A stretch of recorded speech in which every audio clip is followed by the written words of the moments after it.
दोस्तों, महज 30 साल की उम्र में गजब की fan following team Akhilesh Yadav की सबसे तेज तर्रार लीडर इकरा हसन के वो 2 साल क्या रहे जिससे लड़ती नहीं तो शायद इकरा हसन आज यहाँ तक नहीं पहुँच पाती।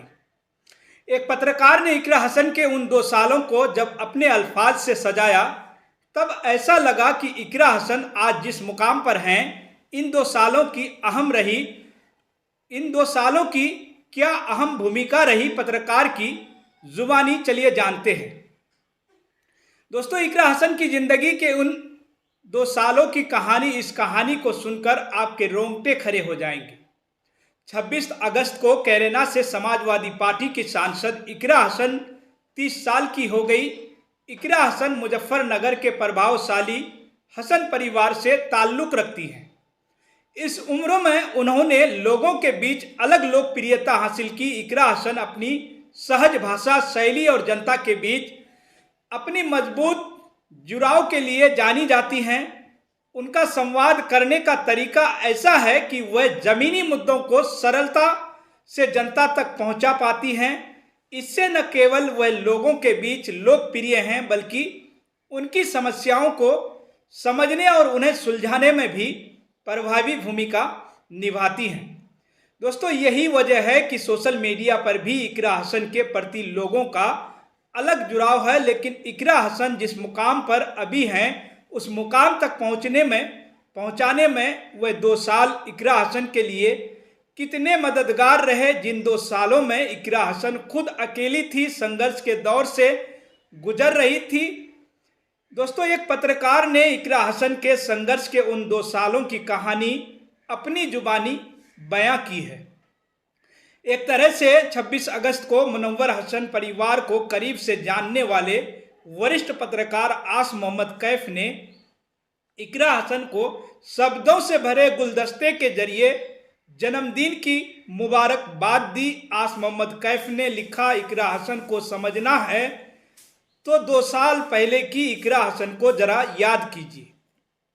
ये अकेली पूरे सिस्टम से लड़ रही थी। भाई पर गैंगस्टर लगा दिया गया था, दर्जनों मुकदमे लाद दिए गए थे, मां फरार घोषित कर दी गई थी, भयंकर डेमोलाइज चल रहा था।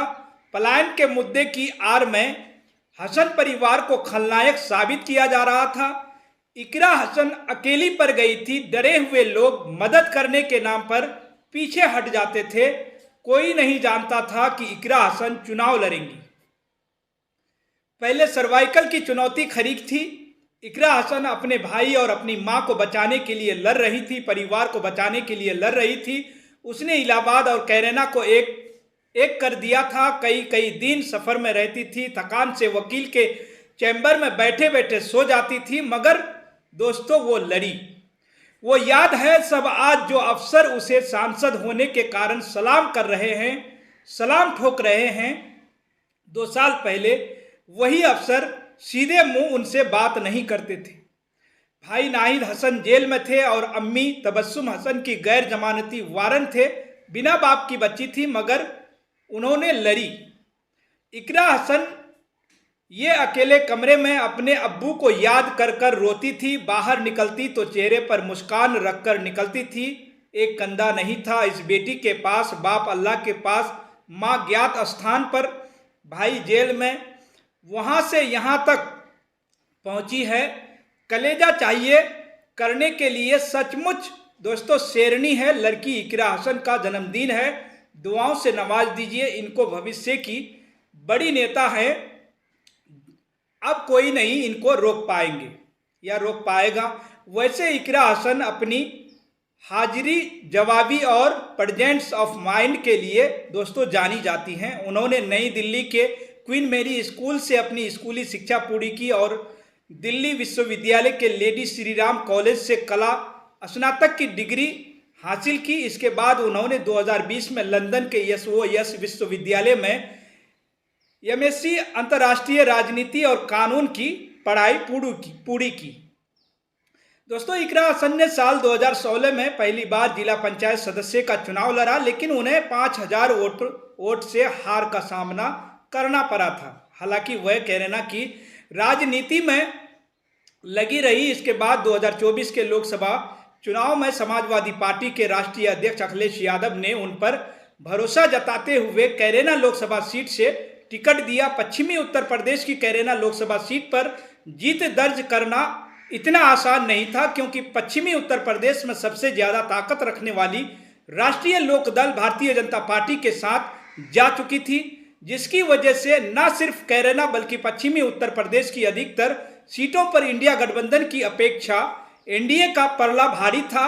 उसके बावजूद भी इकरा हसन ने भारतीय जनता पार्टी प्रत्याशी प्रदीप चौधरी को बड़े अंतर से उन्होंने हराया। समाजवादी पार्टी की सांसद इकरा हसन की लोकप्रियता सिर्फ मुस्लिम समुदाय में ही नहीं बल्कि हिंदू समाज के बीच भी है। इकरा समय समय पर हिंदुओं से जुड़े मुद्दे भी उठाती रही। दोस्तों, यही वजह है कि इकरा हसन ने जातिगत राजनीति से ऊपर उठकर लोकसभा में अपने पहले बयान में श्यामली से वैष्णो देवी और प्रयागराज के लिए सीधी ट्रेन चलाने की मांग की थी। दोस्तों, इकरा हसन ने कहा था, ये हमारे क्षेत्र की बड़ी समस्या हैं। उन्होंने कहा, कैरेना में रेल मंत्रालय से जुड़ी कई समस्याएं काफी लंबे समय से पेंडिंग हैं, इनको पूरा कराया जाना चाहिए। आम आदमी की सुविधा के लिए बेहद जरूरी है। दोस्तों, आप इकरा हसन की इस तरह की राजनीति को लेकर, इस तरह की संघर्ष को लेकर आप क्या सोचते हैं? आपके मन में क्या सवाल आ रहा है? आपके मन में जो भी सवाल आ रहा है, आप अपनी राय हमें कमेंट बॉक्स में ज़रूर लिखिएगा। वीडियो को ज़्यादा से ज़्यादा शेयर कीजिएगा, वीडियो को लाइक भी कीजिएगा। फिलहाल दोस्तों, इस खबर में इतना ही। फिर मिलेंगे अगली वीडियो के साथ। आप सभी का बहुत बहुत शुक्रिया, धन्यवाद। जय हिंद, जय भारत।